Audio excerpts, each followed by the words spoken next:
राम राम दोस्तों, आइए आज शिव और सती का प्रेम कथा सुनाते हैं।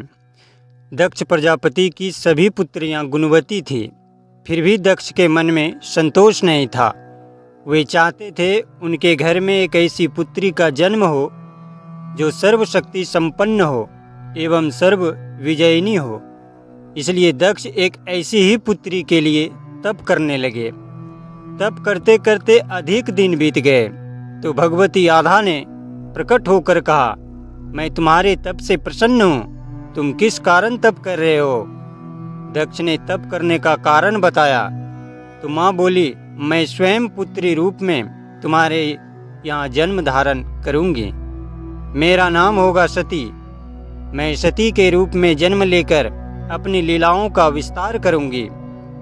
फलतः भगवती आधा ने सती रूप में दक्ष के यहाँ जन्म लिया। सती दक्ष की सभी पुत्रियों में सबसे अलौकिक थी। सती ने बाल्यावस्था में ही कई ऐसे अलौकिक आश्चर्यचकित करने वाले कार्य कर दिखाए थे जिन्हें देखकर स्वयं दक्ष को भी विस्मयता होती रहती थी। जब सती विवाह योग्य हो गई तो दक्ष को उनके लिए वर की चिंता होने लगी। उन्होंने ब्रह्मा जी से इस विषय में परामर्श किया। ब्रह्मा जी ने कहा, सती आधा की अवतार है। आधा आदि शक्ति और शिव आदि पुरुष हैं। इसलिए सती के विवाह के लिए शिव ही योग्य और उचित वर हैं। दक्ष ने ब्रह्मा जी की बात मानकर सती का विवाह भगवान शिव के साथ कर दिया। सती कैलाश में जाकर भगवान शिव के साथ रहने लगी। भगवान शिव दक्ष के दामाद थे, किंतु किसी वजह से दक्ष के हृदय में भगवान शिव के प्रति बैर और विरोध भाव पैदा हो गया। एक बार देवलोक में ब्रह्मा ने धर्म के निरूपण के लिए एक सभा का आयोजन किया था। सभी बड़े बड़े देवता सभा में एकत्र हुए।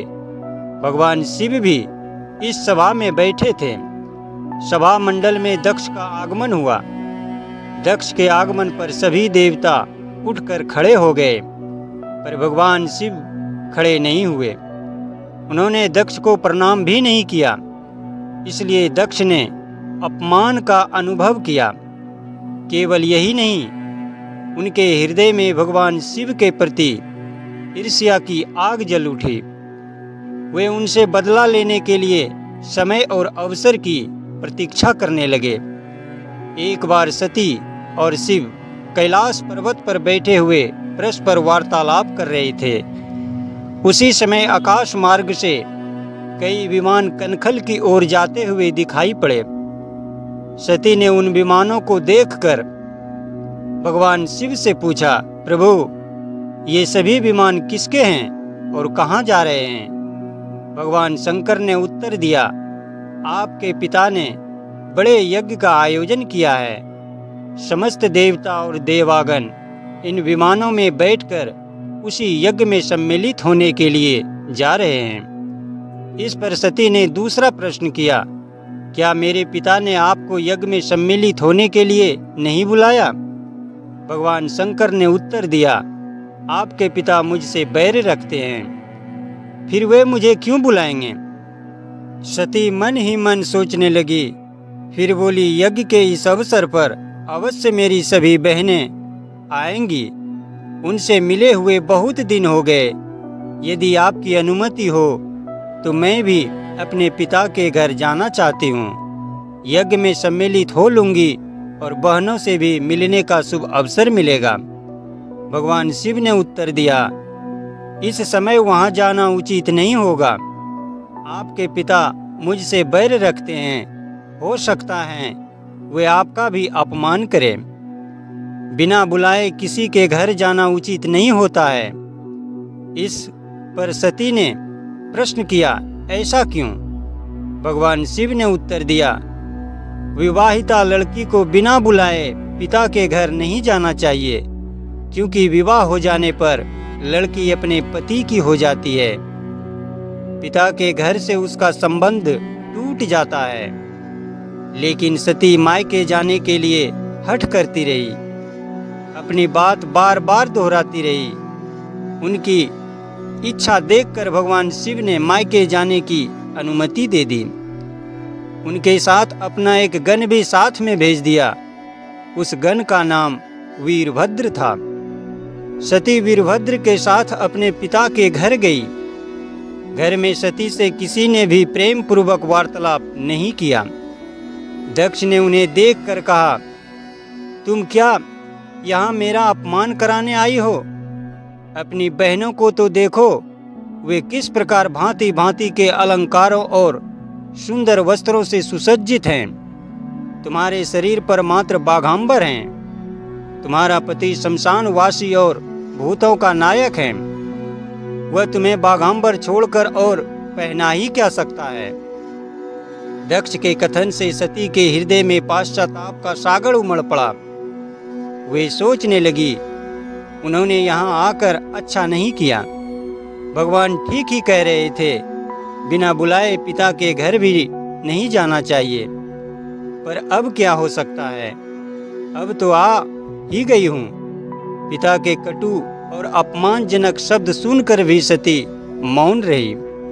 वे उस यज्ञमंडल में गई जहाँ सभी देवता और ऋषि मुनि बैठे थे तथा यज्ञ कुंड में धू धू करती जलती हुई अग्नि में आहुतियाँ डाली जा रही थी। सती ने यज्ञमंडल में सभी देवताओं के तो स्थान देखे, किंतु भगवान शिव का स्थान नहीं देखा। वे भगवान शिव का स्थान न देखकर अपने पिता से बोली, पिताश्री, यज्ञ में तो सबके स्थान दिखाई पड़ रहे हैं, किंतु कैलाशपति का स्थान नहीं है। आपने उनका स्थान क्यों नहीं रखा? दक्ष ने गर्व से उत्तर दिया, मैं तुम्हारे पति शिव को देवता नहीं समझता।